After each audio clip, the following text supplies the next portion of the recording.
This is part 3 of the 2.4 notes on macromolecules. Here we're going to be talking about proteins. Proteins are a really important type of macromolecule. They are made out of the elements carbon, hydrogen, oxygen, and nitrogen. So notice here that this is the first time we've introduced a new element to the mix. Both lipids and carbohydrates are made out of carbon, hydrogen, oxygen, but now we've added nitrogen.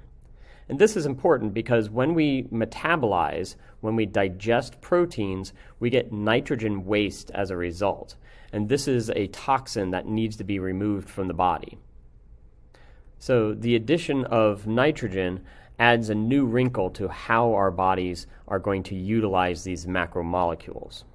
The building blocks of proteins are called amino acids. It is almost impossible to overstate how important proteins are to the body. But let's try anyways. Proteins are really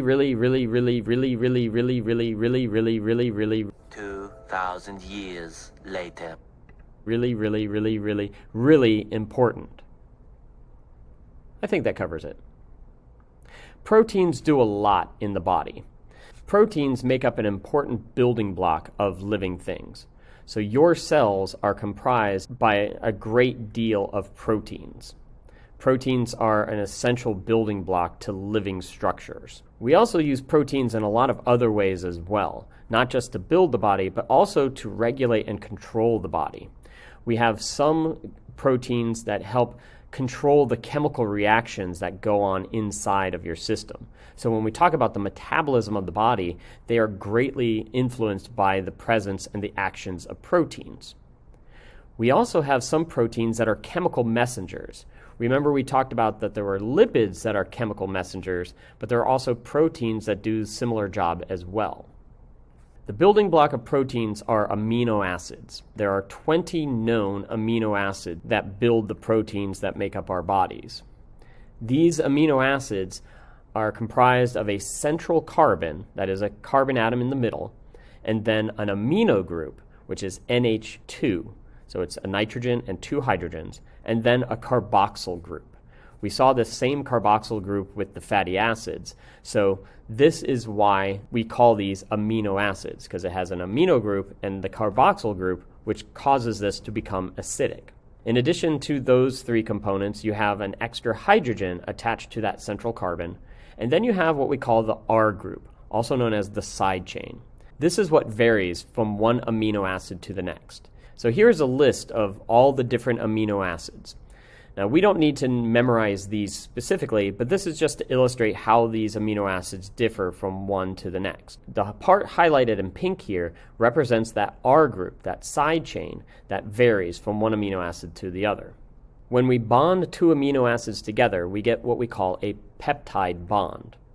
So when we create a chain of amino acids, this is known as a polypeptide chain. A protein is going to be a long, complex polypeptide chain. Typically, if you have 50 or less amino acids chained together, it's simply referred to as a polypeptide. But if you have more than 50, then it becomes a more complex protein structure. The structures of proteins are extremely complex. We have these long chains of amino acids, and then those chains get twisted and folded and shaped into very particular ways. The shape of the protein dictates a lot of how it's going to function and how it's going to work. This diagram just illustrates how amino acids are bonded together. You have the carboxyl group on one end, and then you have the amino group on the other. So the amino group is actually going to lose a hydrogen, and the carboxyl group is going to lose a hydroxyl, that is an OH. So we remove a hydrogen and an oxygen. This gives us H2O. So again, we've removed the water molecule, and this creates a bond that allows those two amino acids to stick together. Proteins come in a wide variety, but we classify them in two different ways. We have those proteins that are used as building blocks. These are what we call the structural proteins. Now, these structural proteins tend to be long thread-like molecules, so they're often referred to as fibrous proteins. And these fibrous proteins are usually building structures by weaving those proteins together making kind of a lattice, or twisting those proteins together, making more kind of rope-like structures. The other kinds of proteins are the proteins that do a job inside of the body and inside the cells. These are called functional proteins because they have a specific function. These functional proteins come in a wide variety of irregular shapes, so these are often referred to as globular proteins. So there are some really important functional proteins we need to pay attention to. We have what we call the hormones. Hormones are protein messengers.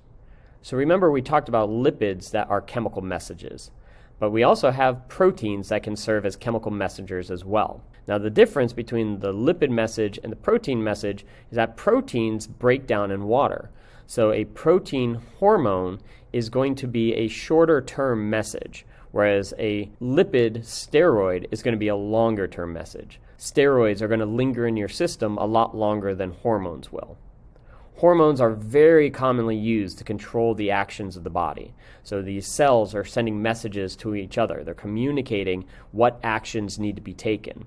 And these actions are usually immediate. So when a cell receives a chemical hormone message, it triggers an immediate response within the next cell. That cell will usually then create another message and send that back to communicate that, yes, I've done this action. So we get this back and forth of communication between your cells as a result of the production of these hormones.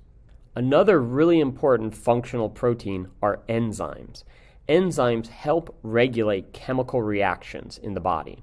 So we can easily say that a human being or any living thing is just a walking chemistry set in action. A lot of what keeps you alive is the chemistry of your body. So we need to be able to control that chemistry to make sure that certain reactions happen at certain times and that actions happen at a particular speed. So enzymes are there to facilitate those chemical reactions.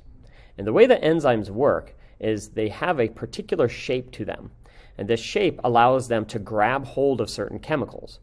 And by grabbing hold of these certain chemicals, it allows them to put those chemicals together and cause a chemical reaction to happen. There are some enzymes that are building enzymes. So these are enzymes that are involved in building up substances in the body. But there are other enzymes that are digestive enzymes that break things down. So the enzyme will grab hold of a material and then basically pull it apart. The way that enzymes help the body is that they lower the activation energy of a chemical reaction. So chemistry is kind of interesting in that for a chemical reaction to happen, two atoms or two molecules have to come together. Now, a lot of times that is just random chance, where these particular substances will be bopping around and then all of a sudden they'll come together and boom, we have a chemical reaction.